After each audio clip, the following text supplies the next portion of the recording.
దర్శక దిగ్గజం దాసరి నారాయణరావు తనకు మంచి మిత్రుడని నిర్మాత మురారి అన్నారు. తమ మధ్య ఎన్నో మధుర జ్ఞాపకాలున్నాయని చెప్పారు. దాసరి ప్రతిభ కొలవలేనిదని, దర్శకరత్న లేని లోటు సినీ ప్రపంచానికి తీరని లోటన్నారు. నిర్మాతగా దాసరితో మంచి సినిమాలు తీశానన్న మురారి వాటిలో కొన్నింటిని అవార్డులు వచ్చాయని గుర్తు చేశారు. ఆయన కుటుంబానికి నాకు చుట్టరేఖ ఉంది, దూరం. ఆయన పద్మ మా చుట్టం, దగ్గర చుట్టం. గోరింటాక్ ఆయన డైరెక్టర్గా తీసుకోవడం కూడా ఒక చిత్రమైన పరిస్థితుల్లో జరిగింది.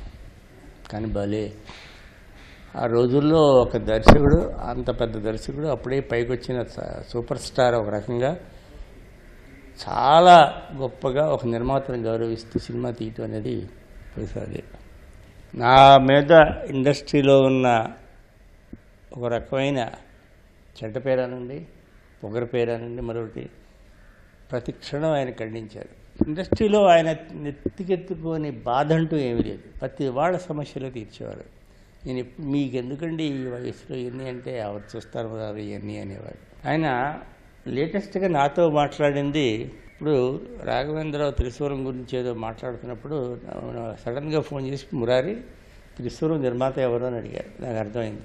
ఆయన గురించి నాకు మంచి జ్ఞాపకాలే తప్ప ఏదైనా సరదాగా మాట్లాడుకోవాలంటే పక్కనున్న ప్రొడ్యూసర్లు అందరూ ఆయన దగ్గర ఉన్న అందరూ ఫ్రెండ్స్ కానీ వాళ్ళందరినీ నాకు చూస్తే వాళ్ళు వెళ్ళిపోతారు బయట. మేమిద్దరూ ఎందుకంటే వ్యక్తిగతంగా చాలా సరదాగా మాట్లాడుకుంటాం, ఏం మాట్లాడుకుంటామో మాకే తెలియదు. గోరింటాక్ సినిమాకి మొట్టమొదటిసారిగా ఆయనకి ఫిలింఫేర్ అవార్డు వచ్చింది.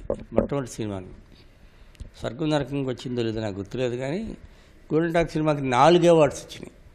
ఉత్తమ చిత్రం హీరో శోభన్ బాబుకి, దర్శకుడు నారాయణరావు గారికి, హీరోయిన్ సుజాతకి 4 ఫిలింఫేర్ అవార్డ్స్ ఆ రోజుల్లో రావటం అనేది నాకు ఫస్ట్ టైం. అందులో స్టేజ్ మీదకి నేను ఫిలింఫేర్ అవార్డుని ఎలా పట్టుకుంటే నారాయణరావు నన్ను చూసి నవ్వారు. అంటే నవ్వటం అనేది, నాకు ఒక అవార్డు రావటం అనేది కూడా అదే మొదటిసారి.